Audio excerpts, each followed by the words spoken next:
Et bonsoir à vous, merci d'être venu. Bonsoir.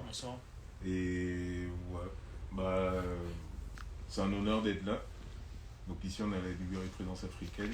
Euh, du coup, alors, ok. Du coup pour commencer, bah, je voulais faire un petit récap quand même, de ce que c'est Présence africaine. Parce que, faut qu'on se rende compte quand même de la grandeur de l'institution dans laquelle on est. Donc Présence africaine, ça a été une revue d'abord, qui a publié de 1947 à 2016. C'était fondé par Alioune Diop, c'est un intellectuel sénégalais. Et ensuite, il y a eu, après la revue Prince africaine, après la création de la revue Prince africaine en 47, il y a eu la fondation des éditions Prince africaine en 49. Donc aujourd'hui, les éditions Prince africaine ont 73 ans. Voilà, c'est beau. Et la toute première publication des éditions Prince africaine, c'était La philosophie bantoue de Temples. C'est un prêtre belge. La philosophie bantoue. Ensuite, il y a eu en 56 le premier congrès des écrivains et artistes noirs à Paris, à la Sorbonne, organisé du coup par Alioune Diop et un groupe de personnes autour duquel il s'est réuni et a fondé ce qu'on a appelé la Société africaine de culture, la SAC. Voilà. Et du coup, la SAC, contrairement en fait au mouvement de la négritude, la SAC s'est ouverte aussi sur tous les Africains, pas que francophones.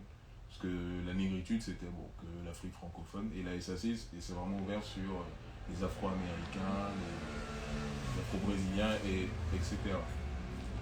Et voilà, donc, donc de nouveau, donc, je me répète un peu, pour moi c'est un honneur d'être là parce que Présence africaine, moi j'ai découvert dans ma scolarité, j'ai étudié, j'ai fait ma scolarité primaire et secondaire une partie en Afrique et bon, les éditions Présence africaine, on les retrouvait dans les dictées, des choses comme ça.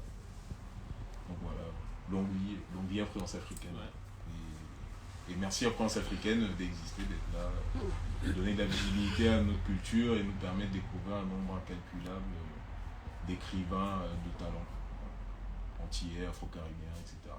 Africains. Donc aujourd'hui, on va parler du livre Jultan de la regrettée Myriam Warner Vieira.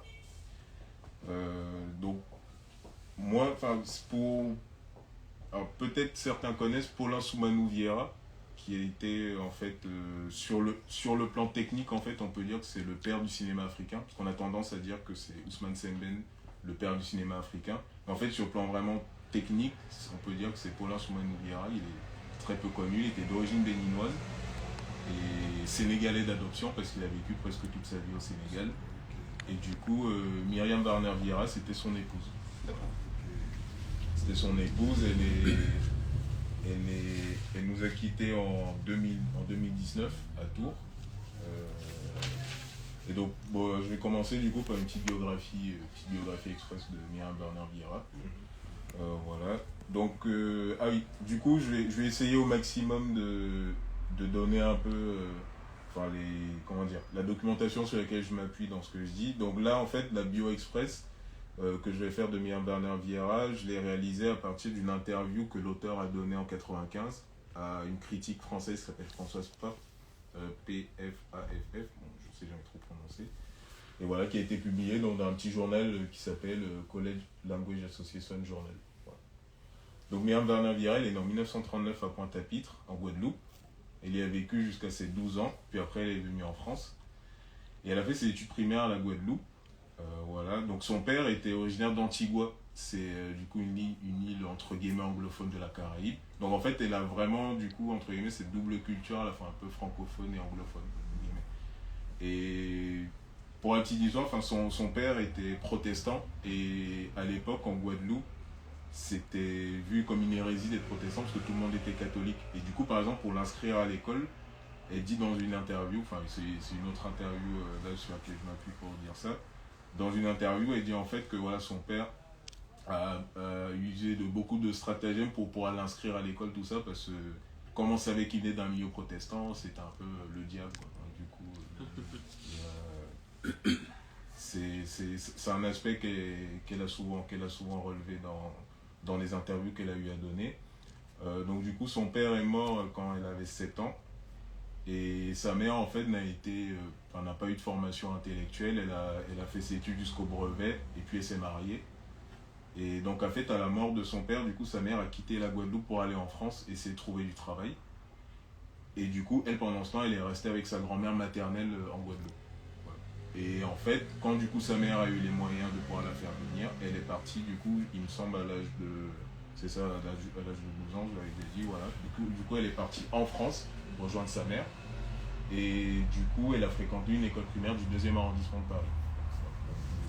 Elle n'a pas mentionné laquelle dans l'interview en question. Et du coup, une particularité qui m'a frappé aussi, c'est qu'elle était dyslexique.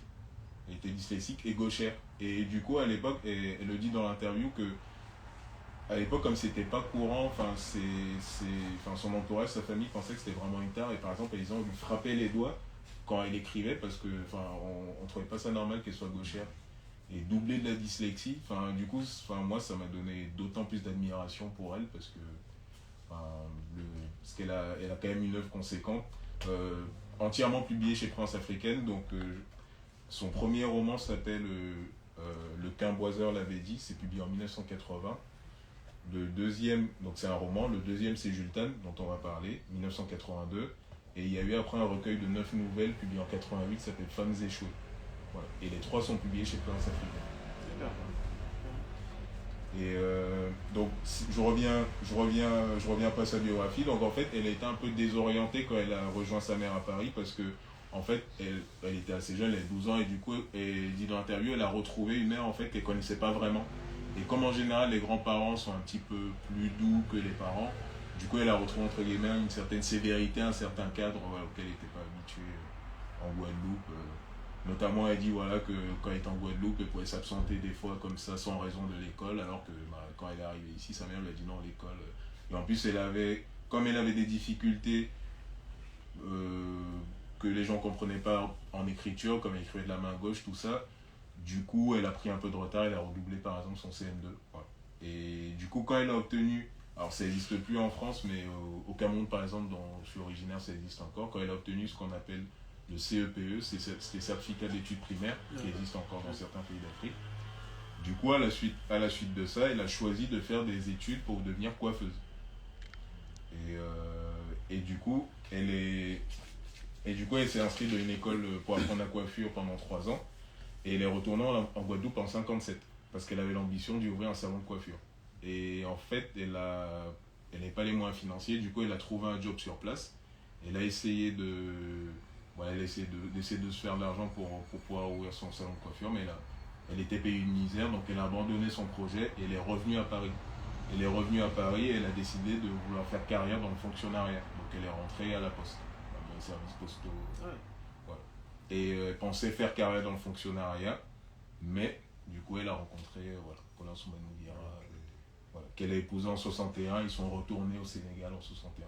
Donc Paulin Soumanou Viera, il est béninois, mais voilà, sa famille, si je me trompe pas, ils étaient déjà basés au Sénégal, et du coup il est issu d'un milieu intellectuel, donc il a fait ses études à Paris, et du coup à la fin de ses études à Paris, du coup il a rencontré Miriam Bernard Vieira, et puis ils sont mariés, ils sont retournés au Sénégal en 61. Voilà. Et du coup en 61, quand elle retourne au Sénégal, encouragée par son mari, elle reprend ses études en fait, elle reprend des études d'anglais, et alors j'avais noté d'anglais et d'histoire, voilà. Mais après, elle décide de se spécialiser dans les métiers du livre. Et du coup, pour la plus grande partie de sa vie active, du coup, elle a été bibliothécaire de l'Institut de pédiatrie sociale de l'Université Cheikh Anta Diop de Dakar. Voilà. C'est vrai qu'elle fait la majeure partie de son parcours professionnel. Voilà, jusqu'à je pense sa retraite. Je ne sais pas si elle s'est reconvertie entre temps, mais il ne me semble pas. Voilà. Et du coup, pour rentrer dans le livre proprement dit, Jultan, c'est l'histoire de. En fait, c'est une afro-caribéenne qui s'appelle Hélène Parpin, qui tombe, du coup, qui est une femme qu'on présente, donc indépendante, qui arrive entre guillemets à un tournant de sa vie où elle cherche à devenir mère, à avoir un enfant, et du coup elle décide en fait de se marier, d'épouser un certain Ousmane, voilà, mais elle, enfin, le mariage pour elle, elle le fait que dans l'optique d'être mère. Il y a pas, elle essaie de détacher tout sentiment affectif ou amoureux de ça. Enfin, c'est vraiment un jeu d'intérêt de dire je vais épouser cet homme parce qu'il va me faire un enfant. Et du coup, cette Hélène, du coup, tombe par hasard, parce qu'elle a été assistante sociale à un moment en Afrique, elle tombe par hasard sur un journal intime, du coup, qui est le journal de Jules Tan. Et du coup, qui c'est Jules Tan? Donc Jules Tan, du coup, c'est une afro-caribéenne, antillaise, et du coup, qui a été orpheline de père et de mère très tôt, et du coup, qui s'est retrouvée à Paris chez une de ses marraines, chez un parent, du coup, on va dire, enfin, qui n'en est pas vraiment un, mais enfin, je vais rentrer dans les détails peut-être après si besoin. Du coup, elle s'est retrouvée à Paris chez sa marraine, elle a suivi une éducation chez sa marraine très stricte, et sa marraine est décédée un peu bizarrement, voilà, et du coup, en fait, elle s'est retrouvée vraiment sans aucun lien d'attache. Donc, en fait, enfin, tout de suite, on a affaire à un personnage qui est coupé de tout background familial, orpheline de père et de mère, qui perd le seul parent qui lui restait. Du coup, en fait, elle se retrouve entre guillemets un peu seule au monde. Et du coup, c'est un peu dans cette circonstance. Alors, c'est un petit peu avant le décès de sa marraine qu'elle rencontre Mamadou, un étudiant sénégalais, donc qui étudiait le droit à Paris, qui faisait ses études de droit donc, pour obtenir une licence. Et du coup, bon, ils se rencontrent dans des circonstances. Voilà, et ils décident de se mettre ensemble. Et du coup, à l'obtention de sa licence, du coup, Mamadou décide de rentrer en Afrique, au Sénégal, du coup, dans son pays, et du coup décide d'emmener Jules Tan avec lui. Voilà. Et donc Jules Tan accepte, sauf que sur le bateau qui les mène au Sénégal, elle apprend en fait que Mamadou a déjà une autre liaison au Sénégal, avec une femme qui s'appelle Awa, du coup, et de qui il a déjà une petite fille qui s'appelle Diary. Voilà. Et du coup, là, en fait, l'annonce de cet événement, c'est un peu le début de la fin. Et parce que du coup, elle tombe des nues. Et du coup, voilà. Donc du coup, elle se retrouve au Sénégal. Et au départ, quand elle arrive, elle se dit, enfin, comment dire, je vais rentrer chez moi le plus vite possible. Elle part dans cette optique-là au départ. Puis de manière assez surprenante, en fait, elle s'habitue à cet environnement. Et elle tombe même enceinte à un moment. Et, sauf qu'elle fait une fausse couche. Et du coup, après, le médecin lui apprend qu'elle est stérile, qu'elle ne peut plus faire d'enfant. Et du coup, là, en fait, c'est vraiment à partir de ce moment-là que, comment dire, enfin, que le mariage, entre guillemets, pour moi, enfin, c'est comme ça que je l'ai analysé, se rompt. Parce que tant qu'il y avait cet espoir d'enfant, elle pouvait encore se dire qu'il y a un espoir de faire changer d'avis à Mamadou, de lui faire répudier sa première femme pour qu'elle devienne la seule femme.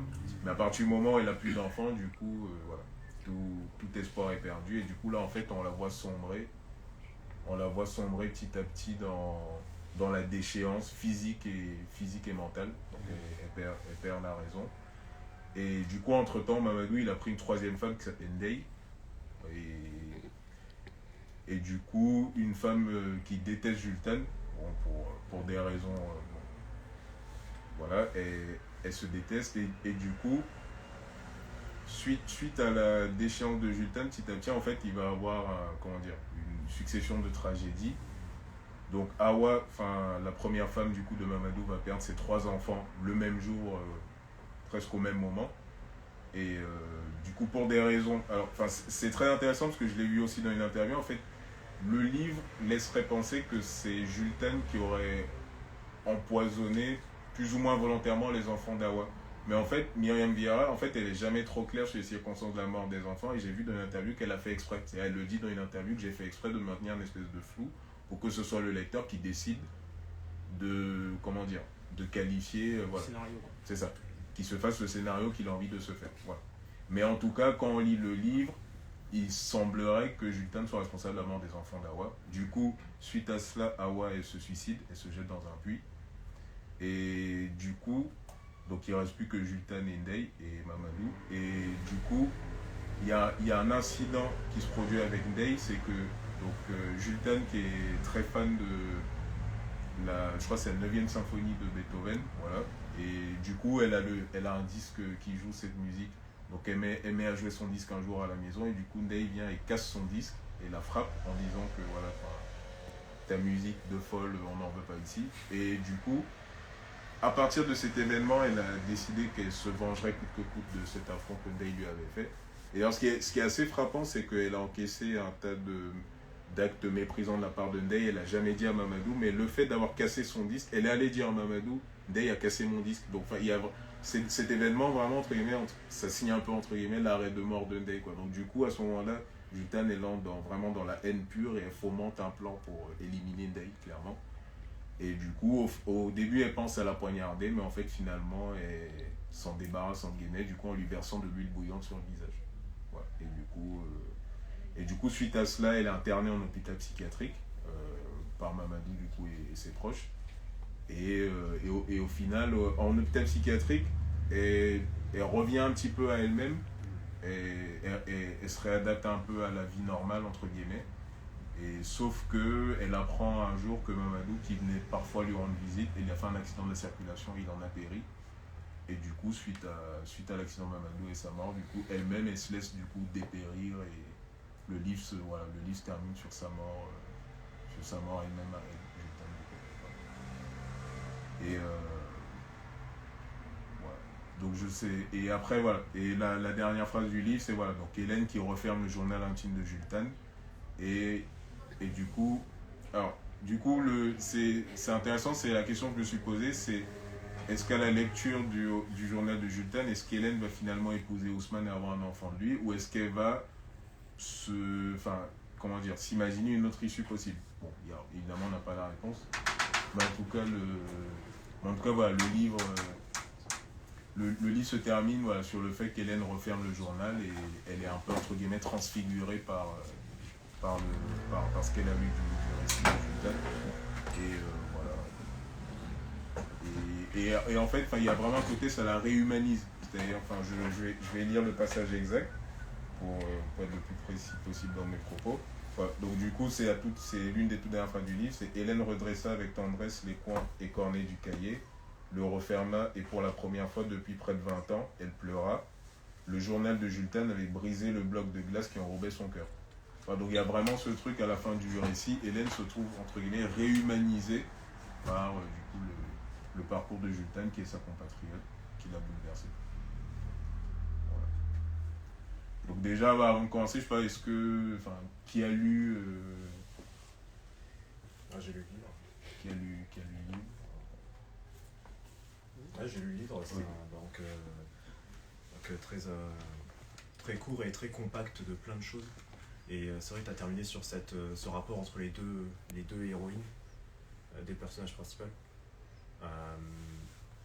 Oui, c'est vrai que tout le livre, c'est ça qui rend l'histoire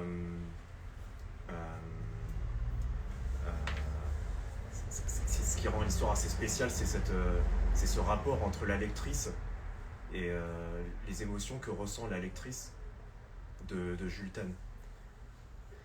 Et comment l'histoire de Jultan, quand elle la vit, comment ce que vit Jultan influence la psychologie de Hélène et ce que Hélène en tire à la fin, en fait. Là où Jultan tombe dans un déclin complet, qu'est-ce que Hélène, en fait,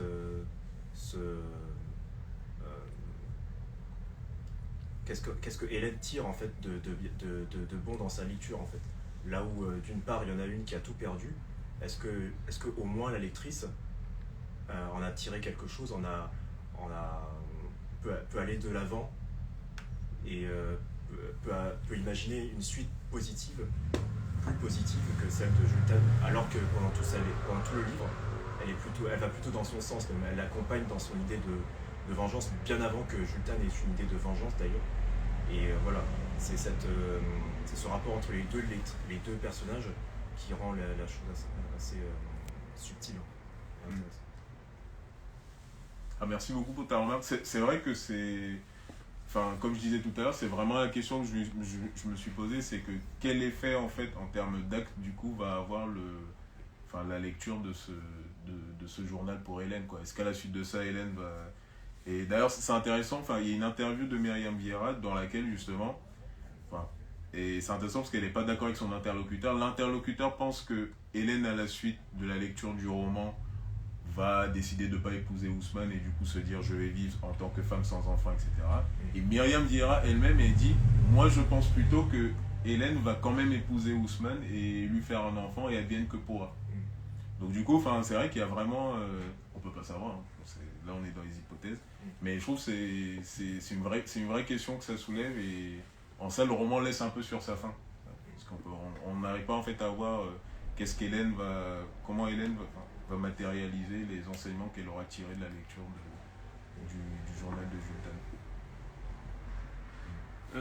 Bonsoir, moi j'ai une question intéressante. J'ai pas lu le livre, hein, mais je trouve que c'est une histoire assez originale d'une femme qui vit en Occident, qui tombe amoureuse d'un homme, qui veut être la seule promise, enfin, la seule femme de cet homme, qui va en Afrique, qui est un contexte où la polygamie on a une autre façon de voir la polygamie.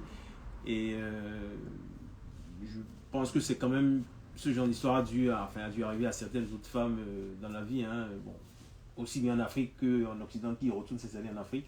Donc je ne connaissais pas l'auteur en fait, Madame Vieira, ni son parcours. Donc déjà merci à vous d'avoir lu le bouquin, hein, de nous faire un résumé.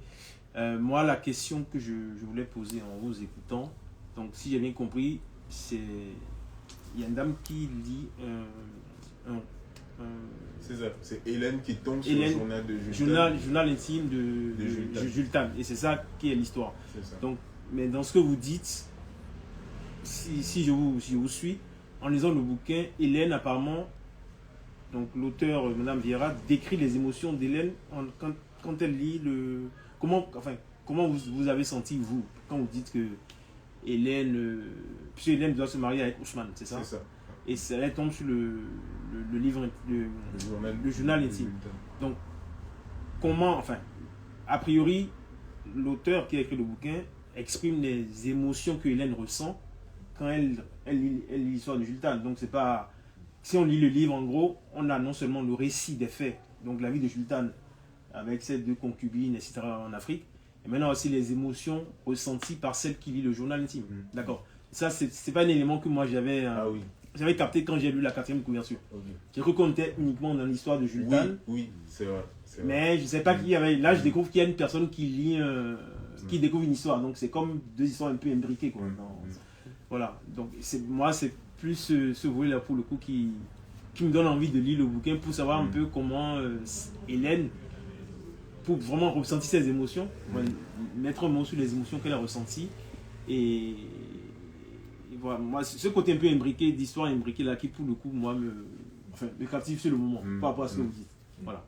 C'est vrai que c'est très original. Et juste pour revenir, donc j'ai lu dans une interview de Myriam Vieira, en fait, elle a rajouté le personnage d'Hélène après. C'est-à-dire, au départ, elle voulait faire que le récit de l'histoire de Jules Tan. D'accord. Mais en fait, elle-même à un moment, elle a jugé que c'était trop noir et que, trop sombre entre guillemets, et que du coup, elle voulait aussi montrer une expérience de femme afro-caribéenne, mais qui n'aurait pas vécu que de la misère comme ça. En fait, c'était pour donner entre guillemets un peu une lueur d'espoir. Donc c'est ça qu'elle a créé un peu le personnage d'Hélène, qui au final se rapproche plus de celui de Madame Vieira que Jules Tan en fait. Puisque Madame Vieira, quand elle est arrivée au Sénégal, Paulin Soumanou Vieira, il est issu d'une famille chrétienne, monogame, milieu d'intellectuels.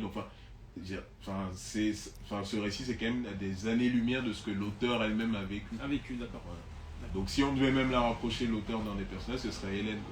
Et en fait, elle a vraiment mis le personnage d'Hélène pour que quand même on se dise que c'est pas toutes les femmes afro-caribéennes qui suivent des hommes en Afrique qui vont se retrouver dans ces scénarios. D'accord. En fait, le personnage d'Hélène, sans le personnage d'Hélène, ça aurait pu ressembler à une sorte de tragédie shakespearienne où à la fin il y a une hécatombe, tout le monde meurt, et ce qui est très populaire ces temps-ci en plus. Le truc, c'est qu'avec Hélène, on a un personnage qui prend du recul. D'accord. Et qui souffre quand même, qui a ses propres problématiques, mais qui arrive à prendre du recul sur l'histoire. On a le lecteur, on a les ressentis du lecteur en fait, de la lectrice. En plus de ça, on lit le livre. On lit le livre, voilà. Donc on est aussi... C'est très subtil et c'est ce qui fait vraiment cette originalité. D'accord. De tout l'ouvrage. Oui, c'est vrai qu'on dirait qu'il y a une espèce d'effet poupée russe. Oui, c'est ça. Les émotions de Jules Tane, celle d'Hélène par-dessus et celle du lecteur encore qui va venir. C'est un peu Inception sous forme de livre, quoi. Pour ceux qui veulent des références. Plus ou moins. Du coup, donc je voulais procéder à la lecture de quelques passages et après éventuellement vous demander vos réactions, ce que ça vous évoque. Voilà. J'ai choisi quelques passages. Donc le premier, bon, pour ceux qui ont le livre, c'est page 12 et 13. Donc ça, en fait, c'est vraiment le tout début du récit donc, de Jules Tane.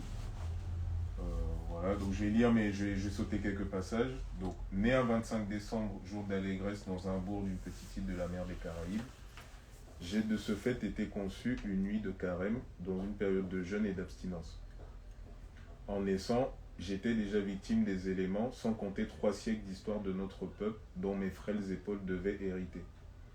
L'idée d'écrire m'est venue ce matin, en feuilletant distraitement un cahier inachevé glissé d'un cartable, le cahier d'une petite fille qui aurait pu être ma fille, mon enfant, hélas. Je n'ai pas d'enfant, je n'ai ni parents, ni amis, et même plus de nom. Peu importe, ce n'était qu'un nom d'emprunt. Et je crains l'avoir oublié. Mon vrai nom, je ne l'ai jamais connu. Il a été gommé sur le registre du temps. Ici, on m'appelle la folle. Cela n'a rien d'original. Que savent-ils de la folie? Et si les fous n'étaient pas fous? Si un certain comportement que les gens simples et vulgaires nomment folie n'était que sagesse, reflet de l'hypersensibilité lucide d'une âme pure, droite, précipitée dans un vide affectif réel ou imaginaire. Pour moi, je suis la personne la plus clairvoyante de la maison.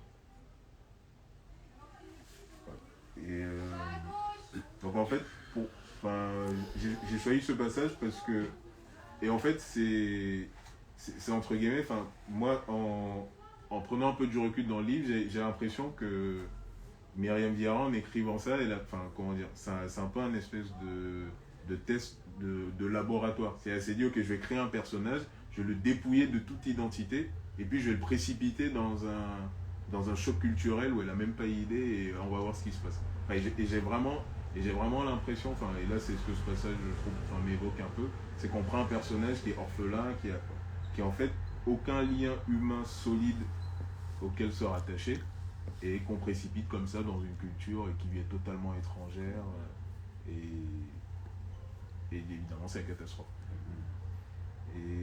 Et du coup voilà, ce passage, bon, je sais pas ce qu'il vous évoque, voilà, il m'a surtout évoqué ça, et surtout vraiment en fait l'important c'est ça de liens qu'on pense, qui pour nous souvent qui nous semblent des acquis, le fait d'avoir une famille, des gens sur qui compter, qu'en fait c'est vraiment très, très constructeur dans l'identité d'un individu, et qu'en fait quels que soient les rapports qu'on a avec sa famille en général, le fait de savoir qu'on peut se rattacher à ce groupe qu'on appelle famille, ça a quand même une importance cruciale dans la construction de l'identité de l'individu. Voilà. Et je sais pas quelle lecture vous faites de ce passage là. Voilà, en tout cas moi ça m'évoque un petit peu ça.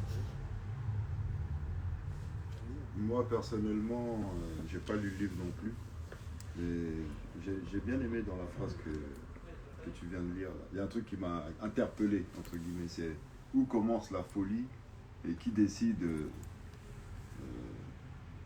de qui est fou et qui ne l'est pas, en fait. C'est des questions que je me suis déjà posées. Et voilà, c'est ça qui m'a... J'aurais pu l'écrire, en fait. Je me reconnais un peu dedans. Je me reconnais un peu dedans. C'est vrai que c'est un beau passage. Je pense qu'on est souvent amené à se poser des questions. Des questions qu'on pense qu'on se pose, qu'on est les seuls à se poser. C'est pas toujours le cas. Ouais, d'autres se les sont toujours posés avant. Hein. Oui, bien sûr. Même si ça paraît des tabous, Voilà, donc... Non, je pense que c'est vrai que quand on voit une œuvre littéraire comme ça, c'est très rare. Moi, ce qui est très fascinant dans la littérature, dans les bouquins en général, c'est quand on les lit, l'exemple que tu viens de donner est très frappant. La phrase te renvoie à un sentiment très fort que tu as pu ressentir. Comme si tu l'avais écrit, en fait. Voilà. Et ce qui est très fascinant cette façon d'écrire, là où on écrit les émotions, c'est vraiment de se voir. Enfin, une femme qui est dans le marié polygame, qui a vécu d'une certaine façon la polygamie, c'est vraiment un peu l'histoire de Jules Tane, quelque part. C'est pas forcément quelque chose d'autobiographique, mais ça parle là des gens, quoi. Voilà. Ça parle là des gens. Voilà, la question que je voulais juste poser de façon un peu générale, par rapport à la thématique du jour, hein, c'est la journée des droits de la femme. Pourquoi tu as choisi pourquoi ce livre a été choisi, au fait? C'est dans une logique de... C'est par rapport au thème de la polygamie, parce que c'est un problème, c'est une réalité qui touche certaines femmes de façon difficile et compliquée, que tu as choisi ce thème-là, et cette histoire-là, ou... c'est quoi pourquoi ce livre a été choisi pour qu'on le partage ce soir? Je sais pas, pourquoi ce choix de livre et pas un autre livre? Non, c'est une bonne question. Non, oui, c'est déjà mettre l'accent sur un livre écrit par une femme qui relate une histoire de femme. Et même dans tous mes propos, là, j'essaye au maximum de m'appuyer de ce que j'ai lu, de ce que Madame Vieira a dit elle-même. J'essaie de vraiment pas être dans le truc où je parle pour. Parce que je pense que ça, c'est un truc aujourd'hui qui revient beaucoup, c'est que les femmes ne veulent plus qu'on parle pour elles. Elles veulent parler pour elles-mêmes, dire elles-mêmes leurs propres histoires. Et en ça, je trouve le livre vraiment intéressant. Voilà. Une femme, du coup, c'est ça qui écrit une histoire. En plus, moi, ce qui me frappe, du coup, c'est, et je l'ai aussi lu dans une interview de Myriam Vieira, c'est que, en fait, c'est quelqu'un qui était vraiment, l'auteur, du coup, Myriam Vieira, c'est vraiment quelqu'un qui était très sensible à ce que l'autre pouvait ressentir, notamment de douloureux. Et j'ai lu dans une interview, par exemple, on en parlait hier, j'ai lu dans une interview, par exemple, où elle disait, en fait, de toute sa vie qu'elle a vécue au Sénégal, elle allait presque jamais au mariage, aux célébrations de naissance, mais elle allait toujours au deuil, aux enterrements, des choses comme ça. Parce que, en fait, elle dit, dans la réjouissance, en fait, les gens n'ont pas tellement besoin que tu sois là, parce qu'ils savent que tout le monde est là. Mais c'est dans les moments les plus difficiles que les gens ont besoin de savoir que tu es là. Et du coup, elle disait vraiment qu'elle faisait toujours cet effort d'être dans les moments, entre guillemets, un peu tristes, pour que les gens sachent vraiment qu'elle est là pour eux. Et en fait, elle dit même dans l'interview, que le parcours de Jules Tane, ça se rapproche un peu de choses que certaines femmes sénégalaises en situation de polygamie ont vécu, de femmes afro-américaines ou autres ont vécu en arrivant en Afrique, un peu la désillusion, peut-être pas à l'identique. Et voilà, c'est des choses qui l'ont aussi touché, et je pense qu'ils l'ont amené à... Enfin, et c'est pour ça que je trouve vraiment dans sa démarche un truc très humain, et de s'approprier la douleur que peut ressentir l'autre. Je trouve que c'est pas donné à beaucoup de gens d'arriver à se mettre comme ça à la place des autres. Elle est plus empathique, en fait. C'est une forme d'empathie, d'accord. Ok, merci. Le passage, c'était Jules Tane ou c'était... Le passage, oui, c'était... Le passage, là, c'est... Alors là, du coup, oui, c'est Jules Tane qui parle. Donc, c'est le début de son journal, mardi 22 août 61, 16h. Et pour... c'est une parenthèse pour revenir un peu sur le passage, vraiment, sur la notion d'identité, de lien à la famille, etc. En fait, je suis tombé récemment sur un livre sur l'esclavage, bon, il est en anglais, écrit par un historien. Alors, il est jamaïcain, mais il vit aux États-Unis. Il s'appelle Kwasi Konadu, et le livre s'appelle Transatlantic Africa. Et en fait, il y a une tonne de livres sur l'esclavage, en anglais, en français, etc. Et en fait, pour moi, c'est le seul livre, j'en ai pas lu énormément, mais c'est le seul livre sur l'esclavage que j'ai lu, et lui-même le disait dans une interview. C'est le premier livre, en fait, sur l'esclavage où on recueille les récits de captifs africains, et ils mettent sur papier, en fait, ce qu'ils ont ressenti, en fait. Et il dit, la constante qui l'a le plus frappé, c'est que dans tous les récits sur lesquels il a eu à tomber, en fait, ce qui manquait le plus à ces gens, et ce qui les a le plus, qui les a le plus détruits, c'est le fait d'avoir été arraché à une famille, en fait, arraché à un groupe. Vraiment ce truc de se rattacher à une famille communautaire, à un groupe, ça c'est vraiment destructeur pour un individu. Surtout en Afrique, où on a vraiment une conception très communale de beaucoup de choses. Et je trouve que c'est frappant vraiment ce truc-là parce qu'en fait, c'est un peu la lecture que je fais du livre, c'est que Julta, en fait, coûte que coûte, elle cherche un lien humain solide auquel s'accrocher, quoi. Elle pense que c'est Mamadou, enfin, elle a décidé que ce serait Mamadou, et du coup, elle essaye mordicus de s'accrocher. En fait, elle ne voit que deux issues, quoi. Soit Mamadou la reconnaît et enfin, accepte de devenir son lien humain solide auquel elle veut s'accrocher à tout prix, soit c'est la destruction, l'autodestruction et la mort. Enfin, Pour ma part, moi je trouve que le passage il est quand même assez douloureux parce que il y a des choses qui m'ont un petit peu interpellée. Elle a parlé des 3 siècles d'esclavage, donc on ressent que c'est très proche pour elle. Et quand on parlait de déstructuration, elle le subit dans sa vie, dans sa chair. Elle a parlé aussi de Carême, elle a dit elle a été conçue pendant Carême. Alors ça vraiment, moi je me dis je suis antillaise, on blague avec ça, hein, mais on blague avec ça aujourd'hui, mais je pense qu'à cette époque-là, c'était vraiment pas la marque du péché, mais c'est le péché. Voilà, elle a parlé de son nom, qu'elle connaissait pas son véritable nom. Oui, c'est ça. Et donc, on voit bien que c'est une personne, elle ne le dit pas clairement, mais qui est complètement déracinée. Elle est issue du péché, elle est issue d'une histoire tragique. Donc, pour ma part, le petit passage démontre que c'est déjà une femme qui est en souffrance et qui est perdue. On parle vous avez parlé en fait du livre de façon globale et de son histoire, de son choix par rapport à Mamadou. On voit bien que c'est pas un choix qui est mûri, c'est un choix un petit peu de... Elle a ce besoin d'être mère, alors peut-être de se rattacher pour le coup à un lien familial qui ne peut pas être coupé, parce que le lien mère-enfant c'est quand même un lien qui est très fort, qui ne se coupe pas, même si l'enfant fait sa vie. Donc elle a besoin de construire un lien affectif, un lien familial qui est fort.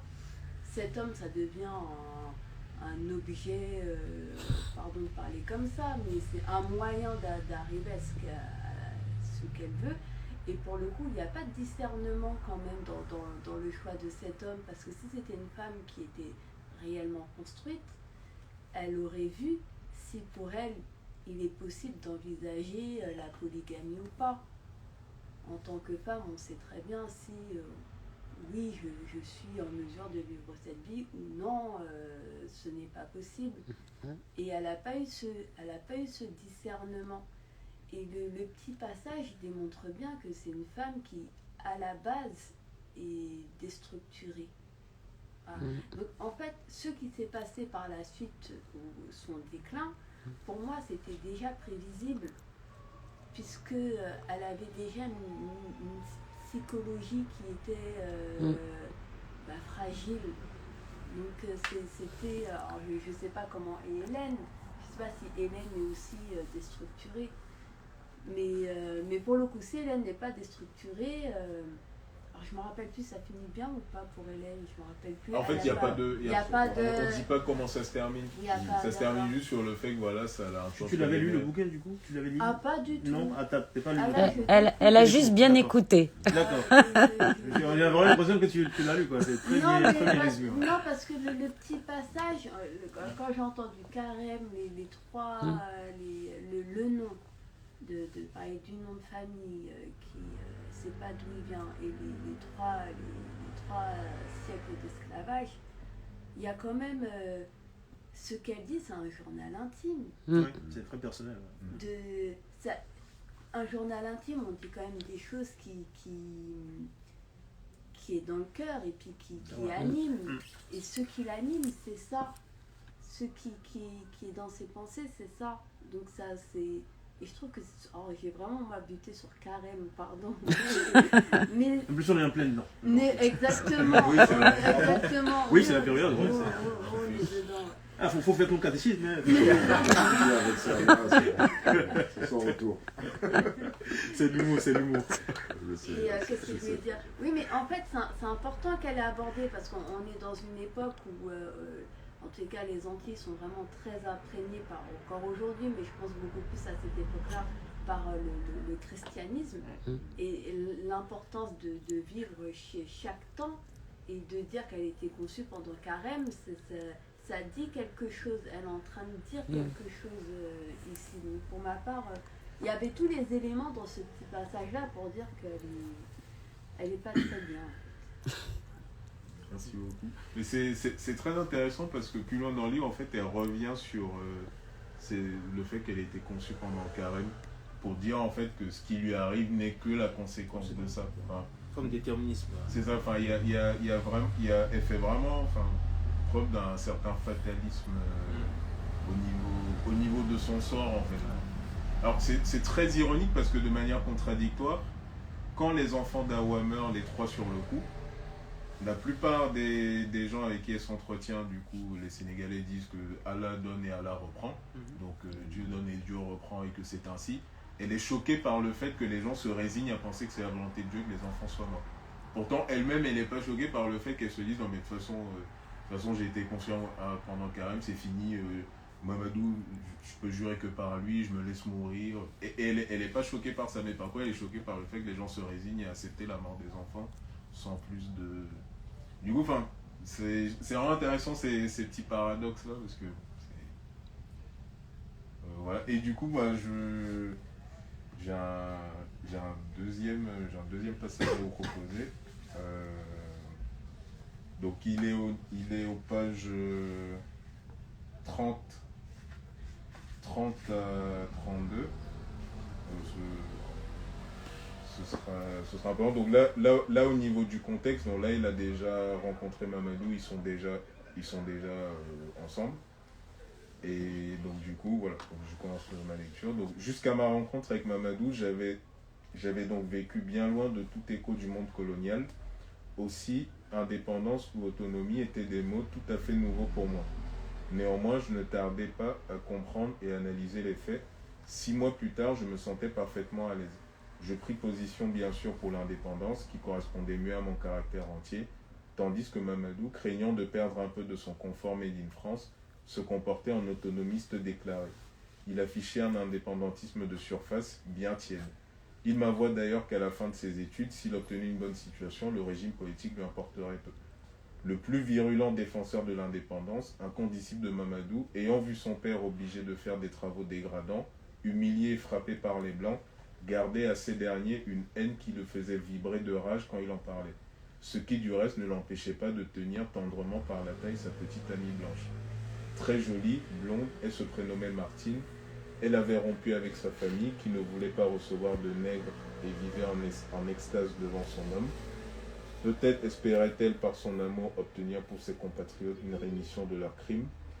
Durant une année, nous nous retrouvâmes, Mamadou et moi, chaque fin de semaine et pendant les vacances et jours fériés. Mamadou n'était pas très loquace en ce qui concernait notre avenir ou ses sentiments à mon égard. Je le sentais fier de sortir avec moi, tous ses amis m'avaient adopté et n'hésitaient pas à lui faire des compliments sur ma beauté et ma gentillesse. Moi je l'aimais avec toute la fougue et l'absolu d'un premier et unique amour. Il possédait à mes yeux toutes les vertus. N'ayant pas de parents, peu d'amis, Mamadou devint tout mon univers. J'effectuais durant la semaine mécaniquement mon travail, en attendant le samedi avec une impatience fébrile. Un soir, à mon grand étonnement, Mamadou vint me chercher à la sortie du bureau pour m'annoncer sa réussite. Il venait d'obtenir sa licence en droit. C'est dans la poche, plus que quelques mois et je rentre au pays. Et moi, demandai-je, cachant mal mon angoisse, toi aussi bien sûr, tu sais que je tiens beaucoup à toi. J'ai toujours eu peur de passer pour un toubab en me lançant dans ce genre de déclaration. Si cela peut te rassurer, je n'ai jamais dit à une autre femme que je l'aimais. Je fus saisi de bonheur, j'ouvris la bouche, mais aucun son ne sortit. Je vivais un merveilleux rêve, Mamadou m'aimait, m'emmenait vivre dans son pays, en Afrique. Ouais, donc ça c'est un petit peu le passage de l'annonce du retour en Afrique. Donc, alors, je sais pas si ça vous évoque ce que ça vous évoque.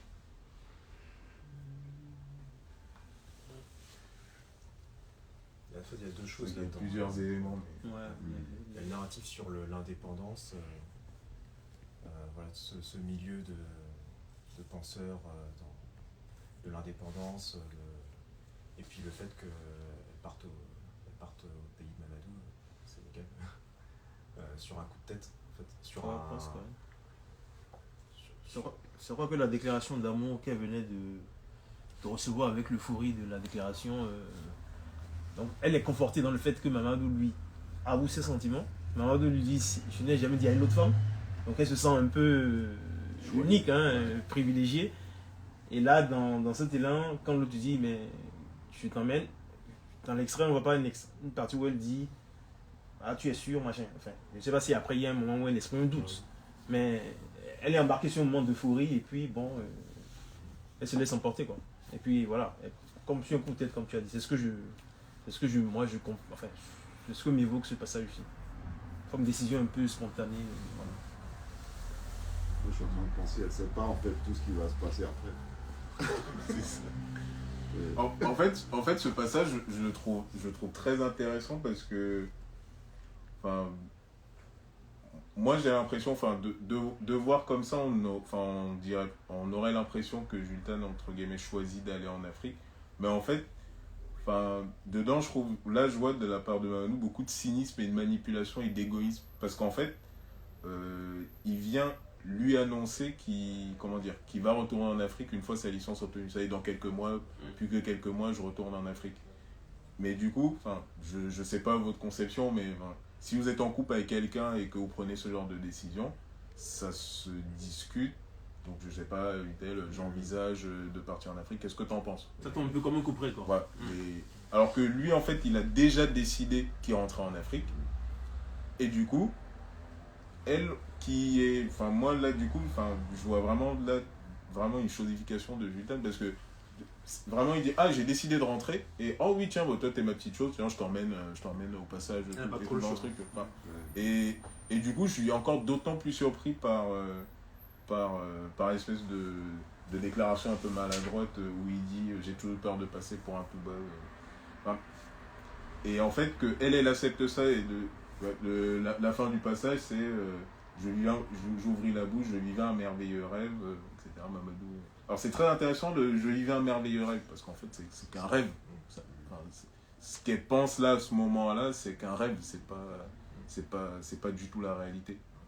Et du coup c'est intéressant parce que en première vue moi j'ai eu l'impression qu'elle avait le choix, mais en fait non, c'est juste retrouvé devant fait accompli et comme pour elle il fallait s'accrocher coûte que coûte à un dos, elle s'est dit j'y vais. Mais comme vous dites, il n'y a pas eu un process de maturation du projet, dans quel but, qu'est-ce qu'on va en Afrique faire quoi, dans quel but chercher quoi, etc. Est-ce que c'est pas juste l'amour? C'est intéressant ce que tu dis. Moi, j'ai pas lu le livre, je viens d'arriver. Mais ce que j'entends, en tout cas, j'ai l'impression que cette fille est perdue. Cette jeune fille, et je sais pas, disons quel âge d'ailleurs, à ce moment-là. Oui, c'est pas mentionné. Elle a une vingtaine d'années. Oui, une vingtaine d'années. Là, j'ai plutôt l'impression de voir des jeunes comme on l'a été, nous aussi, jeunes, et la première fois que tu tombes amoureux de quelqu'un, c'est une fille qui est perdue, et donc du coup, elle est un peu à la ramasse, je trouve. Dans ce que j'entends. Là, il y a un petit côté un peu soumission dans le sens où elle suit parce qu'elle est amoureuse. Mais moi, ce que ça m'évoque, surtout, ça m'évoque des histoires personnelles de gens que j'ai connus, des récits comme ça, de femmes antillaises qui sont arrivées jeunes ici en France, à Paris, qui se sont mis avec des Africains. Donc, c'est des histoires que je connais, du moins, autour de moi, j'ai eu des récits comme ça. Et ce que moi, par mon expérience de vie personnelle, parce que c'est des personnes qui m'ont raconté ça, mais c'est des choses qui leur sont arrivées il y a des années, et qui me disent, oui, mais j'étais jeune, j'étais amoureuse, voilà. Ouais. Donc c'est un peu les illusions perdues, c'est un peu les espoirs qu'on a, et puis on a surtout l'impression que cette fille qui est perdue, elle lâche tout son dévolu à une personne, et en pensant qu'elle se laisse aller. C'est ça, ouais. Et moi, c'est ce que j'entends, mais ça c'est plus par rapport à des vécus personnels. Donc j'ai l'impression que c'est des jeunes paumés qui tombent amoureux, et puis après c'est des histoires de vie. De toute façon, elle le dit. Je pense que ce que tu dis, ton ressenti est correct dans mon sens, parce que je crois que dans l'extrait, elle dit que... C'est là, elle dit que Madouel a fait de lui, son seul repère, parce que voilà. Sa semaine de travail, où elle dit oui, je bosse, j'attends juste le samedi pour avoir un moment de... côté peu, on se laisse aller, je sais pas, en tout cas, c'est l'impression que ça m'a donné après. Non, oui, et vraiment, c'est ça, c'est qu'il y a vraiment un côté, et donne en fait un pouvoir à Mamadou qu'il peut pas avoir. Une personne, je relis le passage, moi je l'aimais avec toute la fougue et l'absolu d'un premier et unique amour. Il possédait à mes yeux toutes mes vertus. n'ayant pas de parents, peu d'amis, Mamadou devint mon univers. C'est ça, voilà. Mon univers. Si c'est ton univers, faut donc se rendre compte de l'emprise, elle lui prête un pouvoir qu'il n'a pas. Un être humain peut pas être l'univers d'un autre. Enfin, et c'est pour ça, enfin, tu parlais de l'amour. Je sais pas, disons que c'est pour ça en fait, bon, le récit est pas clair dessus, c'est est-ce qu'en allant en Afrique, ils envisageaient de construire quelque chose? Parce que si c'était, bon, on va en Afrique, on mène notre petite histoire et on va voir ce qui se passe, ok. Mais sauf que s'ils étaient dans une perspective de dire on va en Afrique et on va construire quelque chose, enfin, en fait, pour pouvoir construire quelque chose, l'amour ne peut jamais suffire, c'est impossible. Et ça, je pense que beaucoup de gens l'ont payé très cher. Quand on est dans l'optique de construire quelque chose avec quelqu'un, l'amour ne suffit jamais. Il faut s'entendre sur des valeurs communes, sur des projets communs, sur... Oui, mais c'était pas ça. Pardon. Vas-y. Quand on fait le lien sur tout ce qui vient de se dire, en fait, c'est pas on construit quelque chose, c'est lui qui est dans sa construction. Et elle. Et elle qui se greffe, puis c'est pas de l'amour, c'est de la dépendance affective pour le coup. C'est d'une certaine forme, ouais. C'est de la dépendance. C'est totalement. Et donc il n'y a pas de projet de couple, il y a un projet individuel, je ne vais pas dire matérialiste, on va dire professionnel. Oui, et un peu matérialiste, puisqu'il dit même que l'indépendance, il Oui, s'en moque un peu pas mal il tant est sur qu'il est dans... lui-même. Non, mais ça dit quand même quelque chose de la personnalité. Parce que ce qui compte pour lui, c'est pas le pays, l'indépendance du pays, le fait de se retirer un jour. Non, ce qui compte, c'est son confort personnel. Sa jouissance. Et donc même son choix sur c'est quoi le nom? C'est Jules Tane. Même son choix sur Jules Tane, pour le coup, ça s'est pas fait au hasard. Il n'aurait pas pu être avec une femme construite. Il s'est mis avec une femme qui peut... Manipuler. Je vais pas dire manipuler. J'étais en prise. Une femme facilement malléable, parce que son ego est tellement grand qu'il ne peut pas être avec une personne en face qui a, on va dire, les pieds ancrés dans le sol. Donc, pour le coup, pour ma part, l'écrivaine, elle a mis quand même en scène un personnage qui est complètement... je reviens sur déstructuré. Oui, c'est ça. C'est pour ça, vraiment, j'avais l'image, elle a dit, je prends un personnage et je le dépouille de tout, quoi. Je le dépouille de tout. Et en face, elle lui met quelqu'un, contrairement, qui a tout, quoi. Qui a une super grande famille au Sénégal, en Afrique et tout. Enfin, c'est vraiment le jour et la nuit, quoi, en termes de profil, de background, d'attachement identitaire et tout. Est-ce que chacun trouve son intérêt? Voilà. Ça. Peut-être que sur le coup, quand ils se rencontrent, quand ils démarrent leur projet, chacun trouve son intérêt. Chacun est... Ouais. Il y a un contrat tacite. Il y a un contrat. Oui. Voilà. Ils ont un contrat. Il y a toujours un contrat. Oui. Il y a toujours un contrat. Il y a aussi un détail, c'est qu'à ce moment-là, où il lui dit qu'il la ramène en Afrique, elle est heureuse. Enfin, ce merveilleux rêve, en fait, on est tous d'accord pour dire que c'est très difficile de quitter un rêve quand il nous rend heureux. Bah oui. Donc en fait, je ne sais pas si c'est de l'amour, mais cet univers-là, il se suffit à lui-même parce qu'il la rend heureux. Et on voit tout le long du livre, en fait, les seuls moments de bonheur qu'elle a, qui sont décrits dans le livre, ce sont des moments d'illusion. Là, elle vit un moment de bonheur, d'illusion, c'est une illusion. Elle va avoir 3 enfants qui ne sont pas les siens. C'est quand elle veut s'évader, elle écoute de la musique de la 9e symphonie de Beethoven, c'est une illusion, encore une fois. Tout ce qu'elle a vécu de moments de bonheur, en fait, c'est une illusion, elle ne peut pas s'en échapper. Quand à la fin, tu décriras, en fait, mais quand on lui casse sa musique, son disque vinyle, c'est une illusion qui saute encore une fois, mais qui la rendait heureuse. Et je sais pas ce que c'est que l'amour, en fait, mais tant que ça rend heureux, ça se suffit, en fait, ça suffit amplement, en fait, pour faire n'importe quoi. En fait, faut pas le voir par rapport à ses propres critères de lecteur. Il faut être neutre, en fait, je pense. Hein. Oui, c'est pour ça, dans ma dernière intervention, là, je disais, quand on envisage de construire sur le long terme, l'amour ne suffira jamais. Et ça, je pense, c'est une règle qui se vérifiera toujours. Ça, je pense que tout le monde qui a vécu un petit peu le sait. Après, Amour et d'eau fraîche. Ouais. Ah, c'est ça. On vit pas d'amour et d'eau fraîche. Il n'y a pas d'éducation aussi à ça. C'est comme ces jeunes filles qui tombent enceintes très tôt, tu vois. Il y a toujours...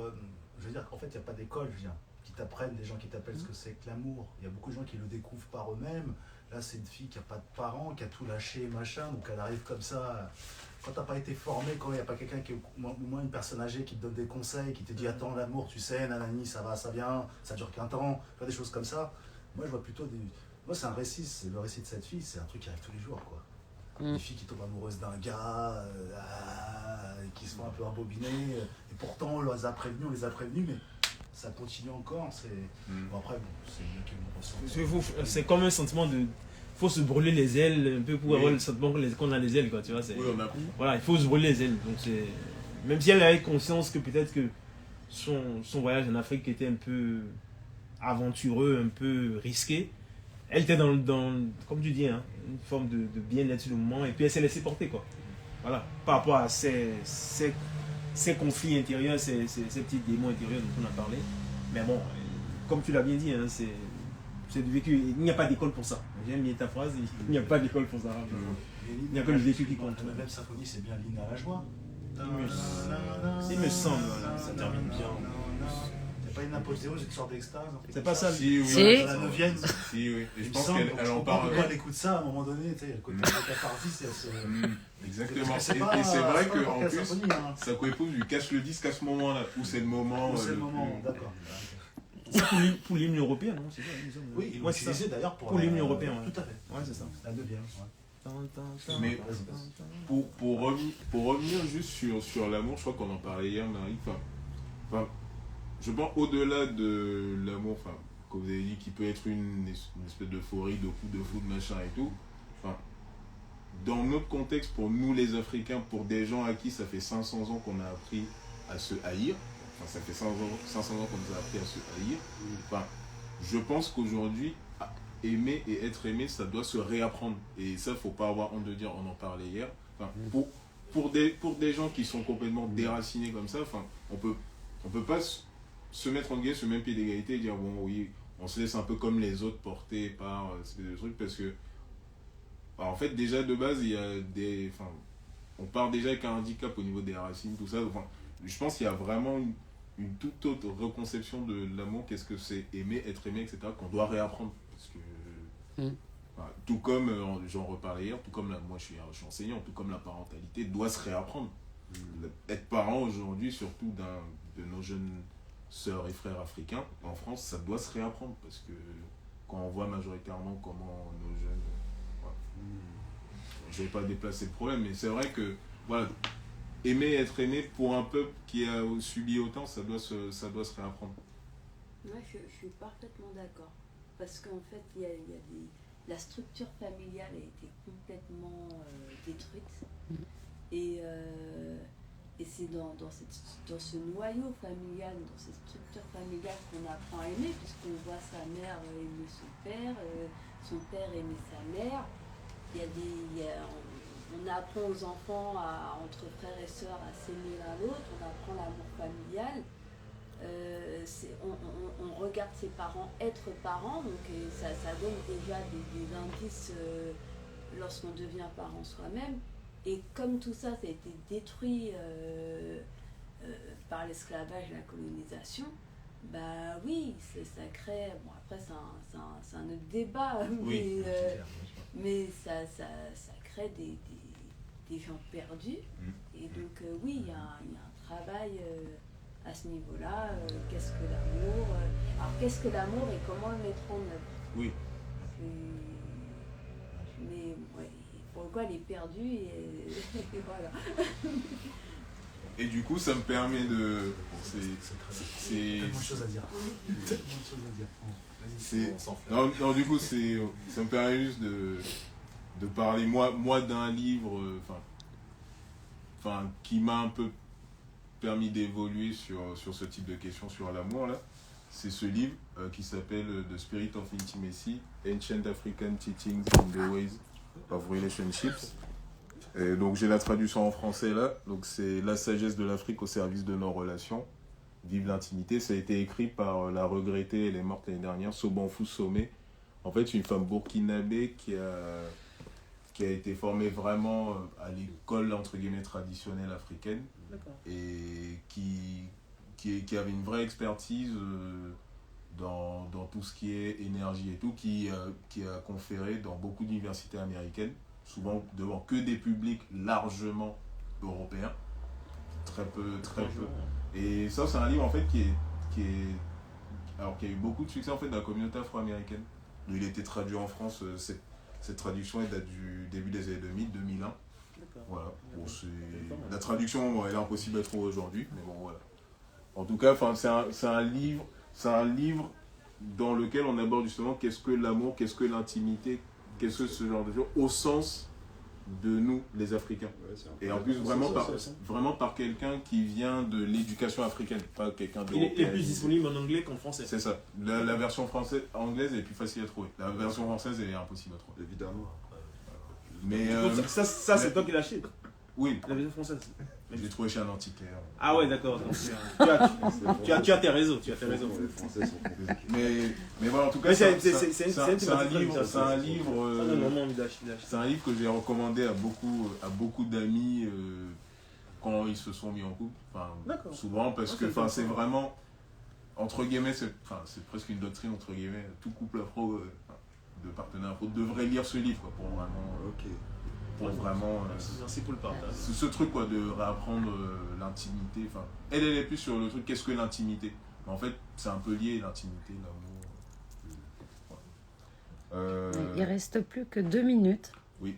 Donc. Il reste que 2 minutes. Parlez vite. Qu'est-ce que je veux dire? Non, mais bon, de toute façon, bon, il y a beaucoup à dire sur ce livre. C'est vrai que. Moi, j'aurais voulu qu'on parle aussi un peu de la condition de la femme. Bon, j'en ai un petit peu parlé dans le comportement de Mamadou. Il y a vraiment un espèce de truc de chosification de la femme qu'on retrouve encore beaucoup, hélas, en Afrique. Où, je veux dire, quand on voit le récit des choses, et même elle en parle, Mamadou, il n'a aucune empathie. Il n'arrive même pas à comprendre ce qu'elle peut ressentir. Il y a vraiment... lui, il est en grand seigneur. Là, il y a vraiment un truc de... Oui, je sais pas si vous en pensez. Ah, pour moi, c'est en fait, pour moi, c'est un jouisseur. Quoi. C'est un jouisseur. Et du coup, ce que moi j'aime aussi beaucoup aimé dans le livre, c'est que Myriam Vieira fait pas le procès de la polygamie. Puisqu'en fait, même dans le livre, elle dit ce que Jultan reproche à Mamadou, c'est surtout le fait d'avoir été malhonnête dans son truc. De pas lui avoir dit. Alors, on en parlait tout à l'heure, ça me fait beaucoup rire. Il dit qu'il se sent comme un coupable, il a peur de lui avouer ses trucs. Par contre, il n'a pas eu peur d'aller faire un mariage avant, d'avoir déjà une femme, et du coup, d'entraîner cette fille-là, du coup, dans cette histoire. Là, ça, il n'a pas eu peur de ça. Par contre, il a eu très très peur. C'est pas culturel. Culturellement, c'est difficile d'exprimer des sentiments. On dit à une femme, je t'aime, on dit que bon, ça c'est un truc de blanc. C'est un truc occidental, un Africain, il exprime ses sentiments. Oui, non, mais je veux dire, ça va pas empêcher entre-temps déjà d'être avec elle, en lui cachant tout ça, en prenant bien soin de lui cacher tout ça. Par contre, il a eu peur de lui dire... Comme dirait un humoriste congolais, peut-être que vous connaissez, il dit que l'homme africain dit jamais je t'aime. C'est un joker qui sort quand la femme veut le quitter. Donc, c'est un peu le film Darwin, je sais pas si ça peut. Oh bah ouais. Mais il dit vraiment en fait. Référence. Il a fait un sketch qui ironisait sur les jeux. Il dit que si les je t'aime donnaient des impôts, en France, il aurait. Voilà. Donc, je pense que c'est dans ce sens-là, parce que vraiment, les Africains, on est un côté où on grandit avec une forme de pudeur. On n'exprime pas nos sentiments, surtout les hommes. Donc, et les déclarations d'amour, les Saint-Valentin qu'on sort, on se dit, bon, c'est un truc occidental. Donc, c'est avec le temps qu'on apprend un peu à briser cette glace-là et exprimer ce qu'on est. Donc, Non, mais tu vois, ma critique, c'était même pas le fait que Dieu, pour moi, c'est odieux, c'est le toupet, quoi, de dire, t'as pas eu honte de commettre un truc super grave, mais juste, t'as honte de dire, c'est vraiment le truc, je vois pas, je vois vraiment, Et je trouve, c'est ce que je disais, c'est intéressant parce que Myriam Vieira, elle fait plus le procès de cette hypocrisie-là, en fait, plutôt que du système de la polygamie. Et d'ailleurs, même dans les interviews, plein de fois, les critiques lui ont essayé de lui demander, Madame Vieira, vous pensez quoi de la polygamie au Sénégal? Est-ce que c'est un recul et tout? À chaque fois, elle disait, je ne suis pas sénégalaise, je n'ai jamais connu la polygamie personnellement, ne me demandez pas, je n'en sais rien. Voilà. Et je pense que ça, c'est quelque chose de très honnête, c'est-à-dire de parler que de ce qu'on sait, en fait. Voilà. Elle a parlé de la vision qu'elle pouvait avoir sur un comportement égoïste que certains protagonistes qui se lancent dans la polygamie pourraient avoir. Et c'est pour ça, et je pense c'est vrai dans tout système, en fait, c'est le système de la polygamie, c'est surtout qu'est-ce qu'on en fait, parce que normalement, dans ces systèmes-là, quand c'est bien fait, il y a aussi des communautés qui font des garde-fous. Un homme polygame ne fait pas non plus n'importe quoi, normalement, dans nos systèmes avant. Alors, ça me permet de parler... de Ken Bougoul. C'est beaucoup de Ah non, je pensais à Ken Bougoul. De parler de ça, en fait, c'est un colloque qui est organisé par la Société africaine de culture en 72, du 3 au 8 juillet à Abidjan, et ça s'appelait donc la civilisation de la femme dans la tradition africaine. Et où vraiment, du coup, c'est un énorme pavé, où en gros il y a eu plusieurs intervenants, plusieurs panels, et on a vraiment redécortiqué, voilà, traditionnellement, être polygame, en fait, ça engage des responsabilités. Ça engage parce que Mamadou, il est totalement irresponsable, même vis-à-vis de ses enfants. Il sait même pas trop. Il joue juste les seigneurs et tout quand il y a les grandes cérémonies, etc. Mais ça implique des responsabilités. Avant de se lancer dans la polygamie, un homme doit se demander, est-ce que je suis capable de satisfaire matériellement et émotionnellement les besoins de ces femmes? Voilà. C'est le minimum. On peut pas parce que lui, il se lance dedans, c'est un jouisseur. Il dit, ah bah oui, j'ai 3 femmes, mais on peut pas se... Voilà. Il n'est pas enfermé dans des traditions, plutôt. Peut-être qu'il n'a pas les épaules pour, mais la tradition fait que oui, tu vas être polygame, et peut-être que c'est un gars qui est trop égo, qui a trop... Je ne sais pas s'il y a d'autres personnages qui sont aussi polygames et qui gèrent aussi de la même façon, pas du tout. Je ne sais pas, c'est une question que je pose. Non, mais d'ailleurs c'est très intéressant parce que ça me permet de faire le parallèle avec Ken Bougoul, qui est justement une femme écrivain sénégalaise qui a 75 ans aujourd'hui. Son premier roman, ça s'appelle Le Baobab Fou. Non, c'est Rewan. Non, c'est après. C'était un test. Le Baobab Fou 1982 aux nouvelles éditions africaines. On teste la connaissance. Oui, voilà. Et du coup, le parcours de Ken Bougoul, il est fulgurant. C'est une femme qui est née dans une famille traditionnelle sénégalaise, qui a fait des brillantes études. Quand elle est née, son père a 85 ans. Son père était très vieux, il est mort très peu après. Sa mère est morte assez tôt aussi. C'est le premier livre là que tu lis. C'est son premier roman qui est sorti en 82. D'accord. Et en fait, elle a fait des brillantes études. Elle s'est retrouvée en Occident où elle a vécu, il me semble, pendant 20 ans. Où elle est tombée dans toutes sortes de vices, la prostitution, l'alcool, la drogue, etc.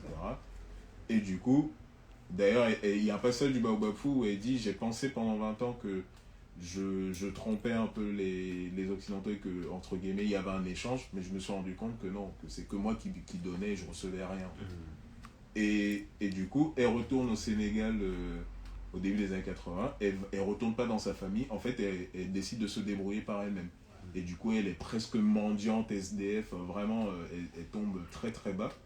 Et elle décide de devenir, alors j'ai plus le chiffre exact, je pense, c'est la 28e épouse, si ma mémoire ne me joue pas des tours, la 28e épouse d'un sérigne, d'un marabout, qui décède 1 an avant la sortie du Baobab Fou en 82, donc le sérigne décède en 81. Et le livre, du coup, elle se bat. Et du coup, le sérigne l'a beaucoup encouragée à publier. C'est-à-dire, quand elle est devenue son épouse, cet homme l'a beaucoup encouragée à être une femme indépendante, à écrire, etc. Ce que, par exemple, Mamadou, je ne sais pas s'il a encore des résultats à écrire. Non, mais c'est pour ça que la comparaison est intéressante. Il y a deux formes de polygamie. Pardon, il y a deux formes de polygamie. Et là, la différence... Bon, enfin, on ne va pas spoiler le... Mais en tout cas, voilà, là on voit une femme qui fait le choix de devenir d'entrer dans la polygamie, voilà, et dont le mari quand même l'encourage à écrire. Et c'est ça, et le mari qui l'encourage. Donc c'est pour dire qu'il y a des polygames, enfin voilà, ça dépend toujours de la maturité du commitment, on dit en anglais, des individus et leur capacité On dit en anglais to be held accountable. Enfin, c'est leur capacité à pouvoir se tenir être responsable de leurs actes. Ça, c'est le problème quand il y a trop de livres en anglais. Hein. On appelait en français. Mais voilà, mais en tout cas, voilà. Et pour finir sur Ken Bougoul, donc à la mort du Sahel en 81, le livre sort en 82, il a un succès fou. Et part pour le monde presque avec ça. Et après, elle épouse un Béninois avec qui elle a une fille. Mais le Béninois, il meurt, je crois, 4 ou 5 ans après, en 85 ou en 86. Ouais, donc, c'est une femme qui a vraiment... Elle est vraiment marquée par la vie, quoi. Enfin, moi, c'est une femme pour qui j'ai énormément d'admiration, Ken Bougoul, parce que c'est quelqu'un qui a vraiment... elle a eu une vie vraiment... Et Ken Bougoul qui signifie en Wolof « personne n'en veut ». Voilà. D'accord. Et l'auteur, c'est... Ken Bougoul. Ah d'accord, c'est son nom. Ouais, pseudo. C'est un pseudo. D'accord, ok. S'appelle Mariée Tombaï, elle s'appelle. Et puis c'est pas très grand, ça se lit rapidement. Oui, voilà. C'est dur à porter. Ok, bah merci. Merci à tous. C'est bon, Merci. Merci.